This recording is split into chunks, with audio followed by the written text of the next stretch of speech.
and I was going to do a quick rundown for you for about 8 or 9 natural remedies you can draw if you ever get struck by the dreaded bloating or anything like that, which can be really quite debilitating at times, and not to mention incredibly uncomfortable. So having a few remedies on hand is a really handy thing to have.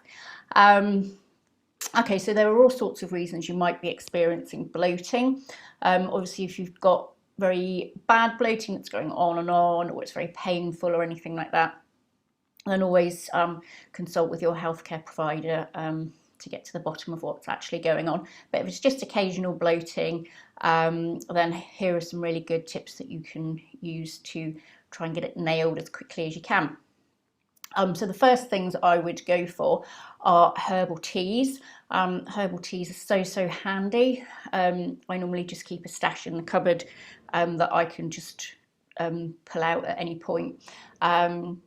The best, most well-known one is peppermint tea.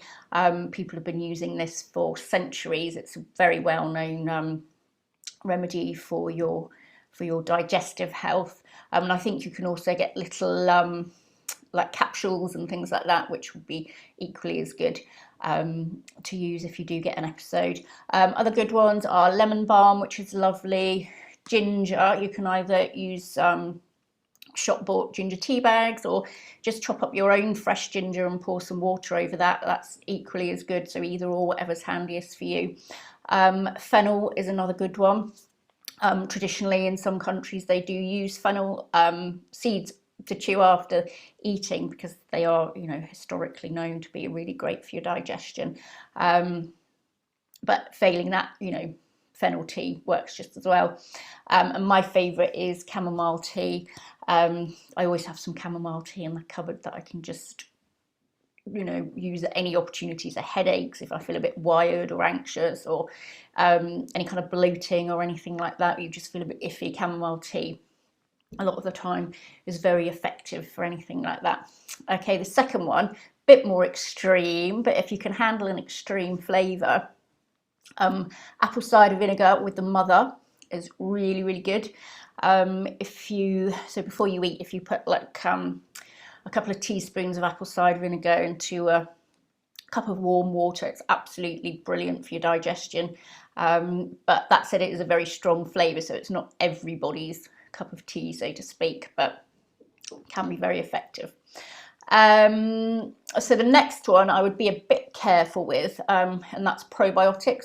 Probiotics for some people can be very effective, but depending on what you've got wrong with you, or what your condition is in the gut, they can be very aggravating for some people as well. So with probiotics, I'd always advise getting tested first and getting some professional advice, so you know you're taking the right one, as far as supplements are concerned. But otherwise, it's nicer to try some probiotic foods first, because they're very beneficial for your gut. So things like natural live yogurt, kefir, water kefir, milk kefir, kimchi, anything like that is really, you know, going to be great for your digestion, and nicer to try before just going in and buying a probiotic, because as I say, they may aggravate you if you're not taking the right one.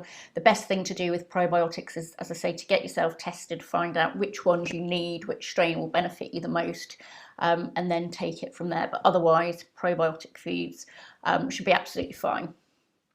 Okay, so the next one, physical activity. So if you feel you've got a bit of a bloat coming on, it's kind of, you feel just like flopping about and not doing anything much, or sitting in front of the telly, but that's actually counterproductive, because your gut likes to be moving, and it likes it best when you're moving around and getting things moving along nicely. So any kind of physical activity will get your gut moving, which is what we want, really.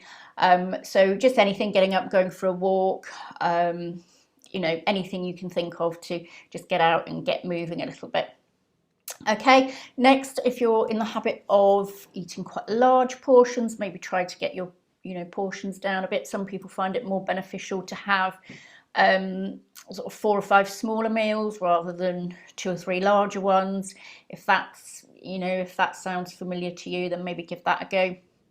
Try to eat more slowly, particularly if you're in the habit of eating at work, eating at your desk, that kind of thing. It's very helpful just to kind of take your attention away from what you're doing and focus on your food and eat more slowly and more mindfully. And that's what your digestive system likes, really. It likes that kind of very slow, mindful eating rather than being incredibly frantic trying to meet a deadline at the same time, you know, that kind of thing.